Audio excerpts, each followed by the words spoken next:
but I felt like it was more the difficulty of going into gynecology rooms, which I don't feel that individuals are sensitive over, where you're surrounded by women that are pregnant and Yeah. you're going in there for a totally different reason. And that is often not thought about by the medical practice. That kind of, I'm getting rid of my room or have gotten rid of my room and there's other people around pregnant. There's no sensitivity. And there was also the first doctor that came to see me after I had hysterectomy, if you can believe it, was pregnant.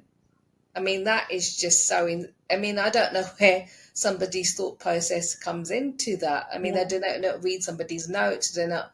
There's no sense of consideration when it comes to women, I think, as a whole, when you're, especially, all the ultrasounds, everything you're having to do are all in the same line as somebody's pregnant. And you're not getting, you're not having a child. And that is so traumatic and Yeah. upsetting to have to deal with. Yeah. When you're having to process the fact that you're not doing this as well on top of that.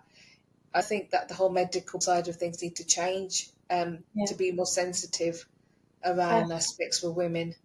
I 100% agree, because I've had miscarriages, and then I go in for the scan and I'm surrounded by pregnant women, knowing full well I'm having a miscarriage, and it's just like, what the fuck is going on? Like, why can't I sit in a different room on my own? Or yeah, there's so many different aspects of infant loss, infertility, all these different things that like isn't considered enough and isn't kind of, it's not where it should be. There's so much that still needs to be done.